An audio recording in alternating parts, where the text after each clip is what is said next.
हाँ, hello student. देखिए, आज हम बात करेंगे क्लास 7 की है ये वर्कशीट, जिसमें कि ये बताया गया है कि आपको पाइथागोरस परिमेय और समकोण त्रिभुज के बारे में पढ़ना है।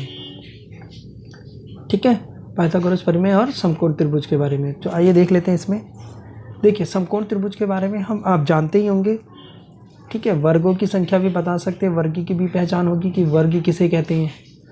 ठीक है ना, वर्ग किसे कहते हैं ये भी आपको पहचान होगी।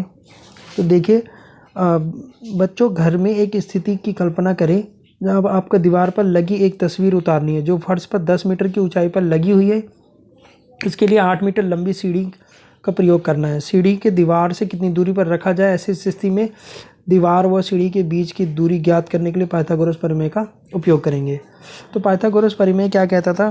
कर्ण का वर्ग बराबर होता है आधार और लंब के वर्ग के बराबर। ठीक है, ये हमारा कर्ण होता है, ये आधार और ये लंब के वर्ग के बराबर होता है। ठीक है, देखिए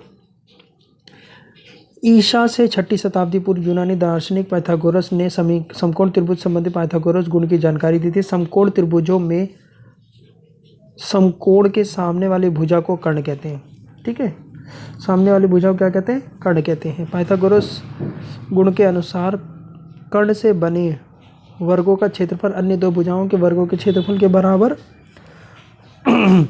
होता है। माफ करना। जहाँ पर देखिए सी आपका कर्ण है, ए आपकी एक भुजा है, बी आपकी एक अन्य भुजा है। जैसे कि ये देखिए, ये त्रिभुज है, ये समकोण त्रिभुज है जिसमें आपका सी ये है, ए ये है, बी ये है। तो ये 4 समकोण त्रिभुज है। ठीक है, समकोण ये क्या है? समकोण त्रिभुज से बनी भुजाओं से बना क्षेत्रफल है। तो देखिए सी का वर्ग बराबर बी का वर्ग प्लस में ए का वर्ग। समकोण त्रिभुज की सबसे लंबी भुजा क्या कहलाती है? कर्ण कहलाती है। ठीक है,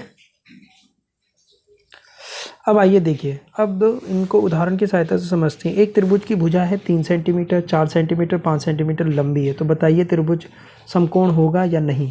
तो आप क्या करेंगे, जो लंबी वाली भुजा है, जो सबसे बड़ी भुजा होती है, उसका वर्ग निकालें। कितना आएगा? 25। अब जो दो भुजाएं बची हैं उनका वर्ग निकाल कर उनको प्लस कर दे।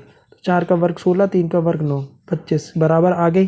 तो ये समकोण त्रिभुज है। ध्यान दें, यदि कर्ण का वर्ग अन्य दो भुजाओं के वर्गों के योग के बराबर नहीं होता तो समकोण त्रिभुज नहीं होगा।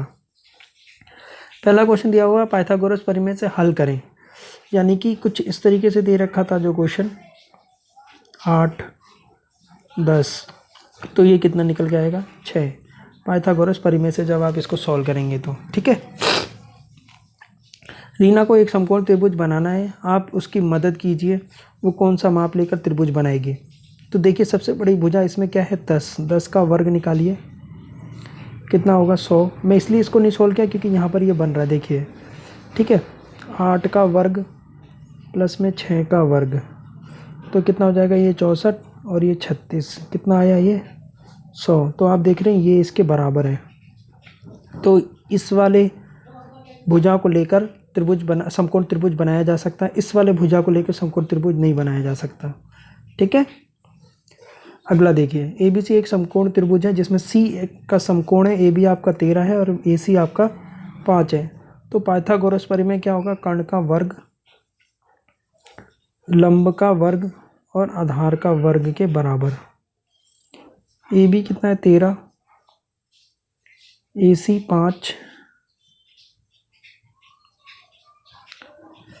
और बी सी हमें निकालना ही है, बी सी को रहने दो। तो 159 25 बी सी का वर्ग।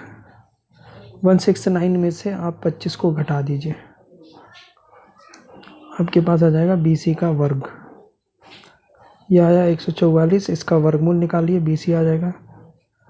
बी सी आपके पास आ गया 12 सेंटीमीटर। आंसर।